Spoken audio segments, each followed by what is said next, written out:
ಈ ಬಿಜೆಪಿಯವರು ಎಲ್ಲರೂ ಐಡೆಂಟಿಟಿ ಕ್ರೈಸಿಸ್. ಯತ್ನಾಳ್ ಅವರು ಅಶೋಕಣ್ಣನ ಚೇರ್ ಮೇಲೆ ಕಣ್ಣು ಹಾಕಿದ್ರು, ಪಾಪ ಬಿಜೆಪಿಯವರು ಅವ್ರ ಚೇರೇ ಕಿತ್ಕೊಂಡ್ಬಿಟ್ರು. ಈಗ ಯತ್ನಾಳ್ ಅವರು JCB ತಗೊಂಡು ಉತ್ತರ ಪ್ರದೇಶಕ್ಕೆ ಹೋಗಕ್ಕೆ ರೆಡಿ ಆಗಿದ್ದಾರೆ. ಅಶೋಕಣ್ಣ ಕಣ್ಣು ಮೇಲೆ ಸೈಲೆಂಟ್ ಆಗಿ ನಮ್ಮ ಸುನೀಲ್ ಅಣ್ಣ ಕಣ್ಣು ಹಾಕಿದ್ದಾರೆ. ಸುನೀಲ್ ಅಣ್ಣ ಅಶೋಕಣ್ಣನ ಚೇರ್ಗೆ ಬಂದು ಕುತ್ಕೊಂತಾರೆ. ವಿಜಯೇಂದ್ರಣ್ಣ ಚೇರಿಗೆ ಯಾರಿಗೂ ಗೊತ್ತಿಲ್ಲದೆ ಸೋಮಣ್ಣ ಆಲ್ರೆಡಿ ಚೆಕ್ಮೇಟ್ ಇಟ್ಟಿದ್ದಾರೆ. ಸೊ ವಿಜಯೇಂದ್ರಣ್ಣ ಚೇರು ಸೋಮಣ್ಣಗೆ, ಅಶೋಕಣ್ಣನ ಚೇರು ಸುನೀಲ್ ಅಣ್ಣನಿಗೆ. ಅವಾಗ ಅಶೋಕಣ್ಣ ಏನಾಗ್ತಾರೆ, ಅಬ್ಬಾ ಮೊನ್ನೆ ಮದ್ದೂರಲ್ಲಿ ಅಶೋಕಣ್ಣ ಮಾತಾಡಿದ್ರು, 2 ವರ್ಷ ಆದ್ಮೇಲೆ ತೋರಿಸ್ತಾರಂತೆ. ದಯವಿಟ್ಟು ಬೇಡ ಅಶೋಕಣ್ಣ, ನಮ್ಗೆ ಯಾರಿಗೂ ನೋಡೋ ಆಸಕ್ತಿ ಅಂತೂ ಇಲ್ಲ. 2 ವರ್ಷ ಆದ್ಮೇಲೆ ಏನು ಅಂತ ತೋರಿಸ್ತೀವಿ ಎಂದಿದ್ದಾರೆ.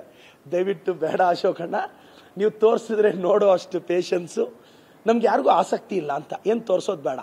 ಮತ್ತೆ ಅಶೋಕಣ್ಣ 2 ವರ್ಷ ಆದ್ಮೇಲೆ ಹವಾನಂತೆ ಡೈಲಾಗ್ ಹೇಳಿದ್ದಾರೆ. ಗಾಳಿ ತೆಗೆದು ಬಿಡ್ತಾರೆ ಅಶೋಕಣ್ಣ, ಜನನೂ ಗಾಳಿ ತೆಗಿತಾರೆ, ನಿಮ್ಮ ಹೈಕಮಾಂಡೇ ಗಾಳಿ ತೆಗೆಯುತ್ತೆ. ಮೊನ್ನೆ ಬೆಂಗಳೂರಲ್ಲಿ ಕಾರ್ಯಕ್ರಮ ಆದ್ರೂ ಆಹ್ವಾನ ಮಾಡದೆ ಒಂದ್ಸಲ ಗಾಳಿ ತೆಗೆದ್ರಲ್ಲ ಅಶೋಕಣ್ಣ. ಮತ್ತೆ ನಾವು ಏನಕ್ಕೆ ನೀವು ಪ್ರಚೋದನಕಾರಿಯಾಗಿ ಭಾಷಣ ಮಾಡಿದ್ರೆ